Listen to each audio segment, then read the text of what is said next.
नमस्कार मित्रांनो, अशोक मामा या मालिकेच्या आजच्या भागात आपण बघणार आहोत. आता इकडे संयमी, इरा आणि ईशान ऑफिसला आलेले असतात. त्यांना बघून अशोक मामा जरा आश्चर्यचकित होतात आणि विचारतात, अरे तुम्ही इकडे कसे? तेव्हा ईशान म्हणतो, डोंट वरी आजोबा, संयमी ताईंनी आम्हाला एकदम व्यवस्थित आणलं. तेव्हा अशोक मामा म्हणतात, ठीक आहे, मी तुमची सगळ्यांशी ओळख करून देतो. तेव्हा त्यांचे पडलेले चेहरे बघून अशोक मामा त्यांना विचारू लागतात, काय रे तुमचे सगळ्यांचे चेहरे एवढे रडवेले काय? तेव्हा ईशान म्हणतो, आजोबा आम्हाला तुमची फर्स्ट अँड लास्ट हेल्प हवी होती. तेव्हा ईशा म्हणते, आजोबा आम्हाला माहिती आहे तुम्ही खूप बिझी असता, पण आम्ही इथे आलो त्यामुळे तुम्ही रागावलात का? सॉरी आजोबा. त्यावर अशोक मामा म्हणतात, अरे नाही रे बाळांनो, उलट मीच तुम्हाला सॉरी म्हणायला हवं, कारण मला भेटण्यासाठी तुम्हाला एवढं लांब यावं लागलं. तेव्हा ते विचारतात, पण झालंय काय? त्यावर ईशान म्हणतो, आजोबा फनफेअर खूप जवळ आलंय आणि आमची तयारीसुद्धा झाली आहे. तेव्हा इरा म्हणते, पण आम्हाला कुणी स्टॉल द्यायला तयार नाही आहे, तुम्ही आम्हाला हेल्प करू शकाल का? तेव्हा अशोक मामा मात्र काहीच न बोलता शांत उभे राहतात. त्यांना बघून संयमी म्हणते, आजोबा डोंट वरी, ह्यावर्षी नाही मिळाला स्टॉल नेक्स्ट इयर मिळेल, ठीक आहे, आम्ही निघतो. तेव्हा ईशान थांबून म्हणतो, नाही आजोबा, ही असंच म्हणते आणि घरी गेल्यावर एकटीच रडत बसते. तेव्हा अशोक मामा म्हणतात, तुम्ही काही काळजी करू नका, मी संध्याकाळी लवकर घरी येईन आणि मग बघतो कोण तुम्हाला स्टॉल देत नाही ते. तेव्हा संयमी म्हणते, नाही आजोबा, तुम्ही उगाच प्रेशर घेऊ नका, आम्ही निघतो आता. ते जेव्हा जाऊ लागतात तितक्यात भैरवी तिथे येते. त्यांना बघून भैरवीला आश्चर्य वाटतं आणि ती त्यांना विचारते, तुम्ही इथे कसे आलात? त्यावर ते सांगू लागतात की आम्ही बसने आलो. तेव्हा भैरवीला काही न कळू देता इरा म्हणते, आम्हाला आजोबांची आठवण येत होती म्हणून आम्ही इथे आलो. तेव्हा भैरवी त्यांना विचारते, नक्की याच्यासाठीच आला होतात की आणखी दुसरं काही काम होतं? तेव्हा संयमी म्हणते, नाही माऊ, नक्की. तेव्हा भैरवी त्यांना विचारते, आता जाणार कसे आहात? त्यावर ते म्हणतात, बसने. त्यावर भैरवी म्हणते, आर यू सिरियस? एक काम करा, मी ड्रायव्हरला सांगते, तो तुम्हाला ड्रॉप करेन. तेव्हा ती बुंजाळेंना सांगते, यांना गाडीपर्यंत सोडून या. तेव्हा हर्षा म्हणते, वा, आता इथे फॅमिली ड्रामा सुरू झाला आहे.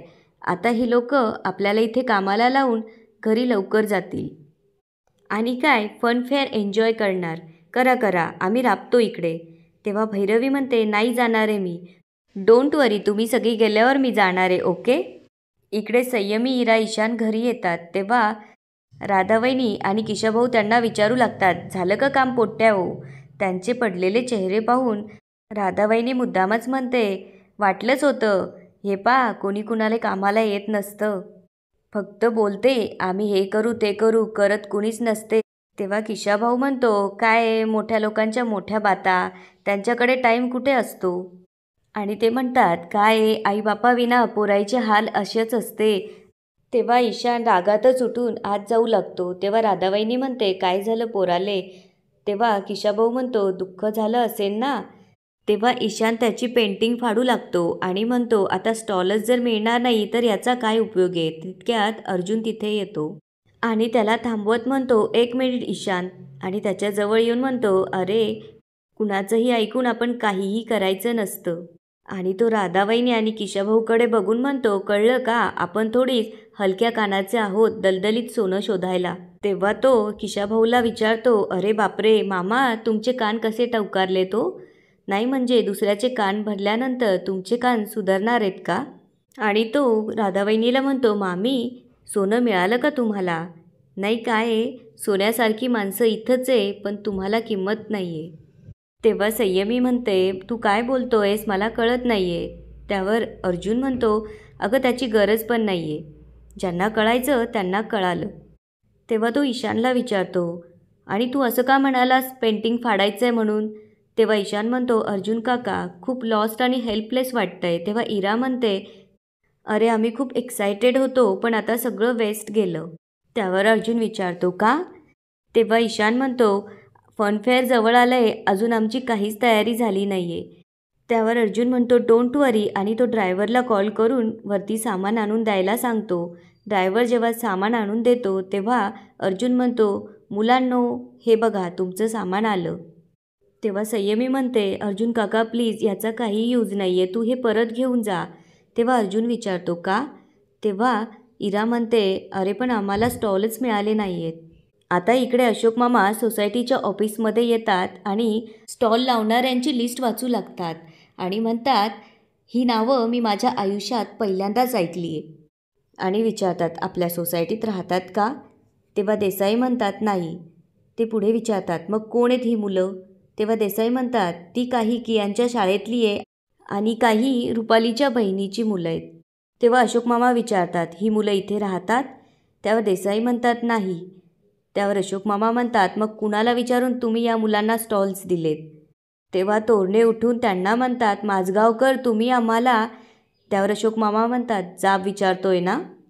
तर मी तुम्हाला जाब विचारणारच, कारण तुम्ही माझा राग माझ्या नातवंडावरती काढताय. त्यांना मुद्दामून डावललं जातंय, हे मला चालणार नाही. तेव्हा देसाई म्हणतात, माझगावकर एकदम असा तुकडा पाडण्याची काही गरज नाही. तेव्हा अशोक मामा म्हणतात, शहाणपणा शिकवू नका तुम्ही मला फक्त माझ्या प्रश्नाची उत्तरं द्या. आणि ते विचारतात, बाजूच्या बिल्डिंगच्या आधी आपल्या बिल्डिंगच्या मुलांना स्टॉल का मिळत नाही आहे? तेव्हा तोरणे म्हणतात, कारण बाजूच्या बिल्डिंगकडून आपल्याला रेंट जास्त मिळतो आणि तुम्ही आहे तोच रेंट द्यायला कटकट करता. त्यावर अशोक मामा म्हणतात, करणारच. माझी नातवंड या सोसायटीचे रहिवासी आहेत, तेव्हा त्यांचा हक्क त्यांना मिळालाच पाहिजे. त्यावर देसाई म्हणतात, ठीक आहे, चुकलं आमचं. तुम्ही एक काम करा, तुम्ही आमच्या कियांचा स्टॉल घ्या. त्यावर अशोक मामा म्हणतात, अजिबात नाही. आधी या सोसायटीतल्या मुलांना त्यांचे स्टॉल मिळाले पाहिजे, नाहीतर ते स्टॉल मिळाल्याशिवाय मी इथून हलणार नाही. आणि अशोक मामा तिथेच बसून घेतात आणि म्हणतात, फनफेअर मी होऊच देणार नाही. बघूया कोण माझं वाकडं करतं ते. शिस्त म्हणजे शिस्त. तेव्हा सगळेजण घाबरतात. इकडे अर्जुन इरा, ईशान आणि संयमीला समजावून सांगतो आणि म्हणतो, हे बघा, तुम्हाला स्टॉल मिळणार म्हणजे मिळणार आणि अख्खी सोसायटी तुमचं कौतुक पण करणार. तेव्हा ईशान विचारतो, ते कसं? त्यावर तो म्हणतो, अरे कारण मी तुमच्या पाठीशी आणि तुमचे आजोबा पण. तुम्हाला माहिती आहे, आम्ही तुमच्यावर सगळे खूप प्रेम करतो. तितक्यात अशोक मामा तिथे येतात आणि मोठ्याने ओरडून सांगतात, तुम्हा लोकांना स्टॉल मिळाला. तेव्हा मुलांना खूप आनंद होतो आणि ते जाऊन अशोक मामांना मिठी मारतात आणि विचारू लागतात, आजोबा तुम्ही जादू केली का? त्यावर अशोक मामा म्हणतात, तुम्हाला काय करायचं आहे, तुम्ही जा, तयारीला लागा, वेळ खूप कमी आहे. तेव्हा अर्जुन येऊन म्हणतो, काय मुलांनो, मी म्हणालो होतो ना, आमचं तुमच्यावर खूप प्रेम आहे आणि तुमच्या आजोबांचं तर त्यांच्या जीवापेक्षा जास्त. चला चला, आता सामान चेक करा. मुलं पळतच जाऊन तयारीला लागतात. तेव्हा अर्जुन अशोक मामांना म्हणतो, काय मिस्टर यंग मॅन, जादूच केली तुम्ही. आता इरा, ईशानची सगळी फनफेअरची तयारी झालेली असती तेव्हा ते अशोक मामांना आणि अनिशला त्यांनी बनवलेली पेंटिंग्स आणि मणी दाखवू लागतात. तेव्हा इरा म्हणते, अनिश काका, तुझ्यासाठी आमच्याकडे एक गुड न्यूज आहे. तेव्हा संयमी तोंडावर बोट ठेवून काही बोलू नको असं तिला खुणवते. तेव्हा अनिश विचारतो, काय झालं? अचानक बोलता बोलता का थांबलात, बोला ना. तेव्हा ईशान म्हणतो, आम्हाला एकदम आठवलं की तुला अर्जुन काका आवडत नाही. तेव्हा अनिश विचारतो, त्याचा इथे काय संबंध? तेव्हा संयमी म्हणते, त्यांनी आम्हाला सगळ्यांना खूप हेल्प केली आणि आजोबांमुळे आम्हाला स्टॉल मिळालेत. तेव्हा अनिश म्हणतो, अरे वा, कॉंग्रॅच्युलेशन्स. आणि त्यांना जवळ घेतो. तेव्हा ते म्हणतात, काका प्लीज, तू अर्जुन काकावर रागवू नकोस ना, तो किती कूल डूड आहे, तुला माहिती आहे. तेव्हा तेव्हा अशोक मामा मुद्दामच म्हणतात, हो, कारण त्यांनी तुम्हाला बोलायचं शिकवलं, कसं वागायचं ते शिकवलं. तेव्हा अनिश विचारतो, म्हणजे? तेव्हा संयमी सांगू लागते, त्याने बेसिकली स्टॉलवर कसं बोलायचं ते आम्हाला सांगितलं. तेव्हा इरा म्हणते, आम्हाला खूप टेन्शन आलं होतं, पण तो बोललं की सगळं सोपं होतं. तेव्हा अशोक मामा मुद्दामच म्हणतात, कळलं का? आपण बोललो की सगळं सोपं होऊन जातं, असं त्याला खोचकपणे बोलतात. तेव्हा अनिश रागातच तिथून निघून जातो. इकडे अनिश आणि भैरवी सोबतच घरी येतात. तेव्हा भैरवी अनिशला विचारते, तू संध्याकाळी जाणार आहेस का फनफेअरला? त्यावर अनिश म्हणतो, मी जाणार आहे, तू जाणार आहेस का? तेव्हा भैरवी म्हणते, मी सरळ साधा प्रश्न विचारला अनिश, तू वाकड्यात का शिरतोय? तेव्हा अनिश म्हणतो, मी वाकड्यात शिरतोय? त्यावर भैरवी म्हणते, जाऊ दे, मला वाद नाही घालायचा आहे, मी प्रयत्न करेन.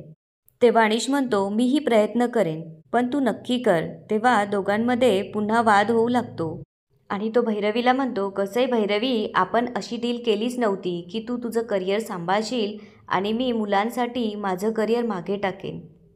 आपण मुलांसाठी एकत्र राहणार होतो. आपण दोघं मिळून मुलांना सांभाळणार होतो. तेव्हा भैरवी म्हणते, एक मिनिट अनिश, तू असं पास्ट टेन्समध्ये का बोलतोयस? तेव्हा अनिश म्हणतो, कारण it is a past now. तू सोयीस्कररित्या सरळ पॅकआउट झाली आहेस. हे ऐकल्यावर भैरवीला धक्काच बसतो. तेव्हा अनिश म्हणतो, तुझा बॉस तुझा मित्र आहे ना? काय चांगले मित्र आपल्या मैत्रिणीला वेळेवर घरी जाऊ देतात. तिच्या घरच्यांसोबत तिला वेळ घालवू देतात, असं तोडत नाही. माझ्या दृष्टीने तुमची नुसती मैत्रीच नाही, हा उथळपणा आहे. त्यावर भैरवी म्हणते, एक मिनिट, तुझ्याकडे सर्टिफिकेट मागितलं नाही आमच्या मैत्रीचं.